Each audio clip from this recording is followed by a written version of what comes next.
ഞാനൊന്ന് കസാഖിസ്ഥാൻ വരെ പോയി വരും കേട്ടോ. എന്തിനാ പോകുന്നതെന്ന് വെച്ചാൽ പ്രത്യേകിച്ച് ഒരു പരിപാടിയില്ല. ഇപ്പോൾ ഇന്ത്യക്കാർക്ക് കസാഖിസ്ഥാനിലോട്ട് വിസ ഫ്രീ ആണ്. സിമ്പിൾ പറയുകയാണെങ്കിൽ വെറുതെ ടിക്കറ്റ് എടുക്കുക പോവുക, അത്രേ പരിപാടിയുള്ളൂ. ഞാനിപ്പോൾ ഡൽഹി റെയിൽവേ സ്റ്റേഷനിൽ ഡൽഹി എയർപോർട്ടിലോട്ട് മെട്രോയിൽ പോവാട്ടോ. എയർപോർട്ട് മെട്രോ അടിപൊളിയല്ലേ.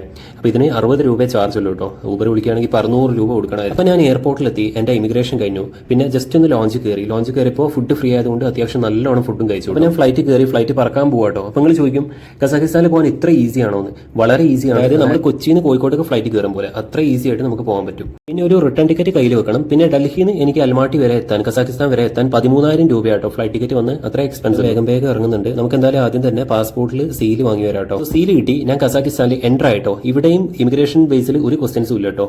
ഞാൻ ആദ്യം പോയി ഒരു സിം എടുത്തു. സിം ഇവിടെ കുറച്ച് എക്സ്പെൻസീവ് ആട്ടോ. അതായത് എനിക്ക് 40 GB ഏകദേശം $12 കൊടുക്കേണ്ടി വന്നു. അതായത് നമ്മുടെ നാട്ടിൽ ഏകദേശം ഒരു 1000 രൂപ. ഞാനിപ്പോൾ ഒരു സേഫ്റ്റിക്ക് ഒരു 1/2 ലിറ്റർ വെള്ളം വാങ്ങിട്ടോ. ഈ ഒരു വെള്ളത്തിന് ഇവിടെ ഏകദേശം 750 കസാഖിസ്ഥാനി ടാങ്കാണ് വന്നത്. നമ്മുടെ നാട്ടിലെ 160 രൂപ.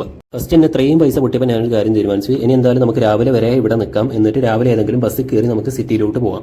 എല്ലാവരെയും അവസ്ഥ തന്നെയാണോ. കുറേ ആൾക്കാർ ഇവിടെ ഉറങ്ങുന്നുണ്ട്. അതുപോലെ തന്നെ ഫുഡൊന്നും ആൾക്കാർ അങ്ങനെ പുറത്തുനിന്ന് വാങ്ങുന്നില്ല. ഞാനും വാങ്ങുന്നില്ല. ഞാൻ തൽക്കാലം ഇപ്പോൾ സ്നിക്കേഴ്സ് ഒക്കെ കഴിച്ചിട്ട് അഡ്ജസ്റ്റ് ചെയ്യാട്ടോ. ഗൈസ് ഇപ്പോൾ രാവിലെയായി. ഞാൻ എന്തായാലും ബസ് സ്റ്റാൻഡിലോട്ട് നടന്ന് പോവാട്ടോ. കാര്യം മനസ്സിലായില്ലേ? സോ പറ്റുന്നവർ സബ്സ്ക്രൈബ് ചെയ്യുക, ഫോളോ ചെയ്യാട്ടോ. ബാക്കി ഞാൻ പറ്റാൻ പറയാം.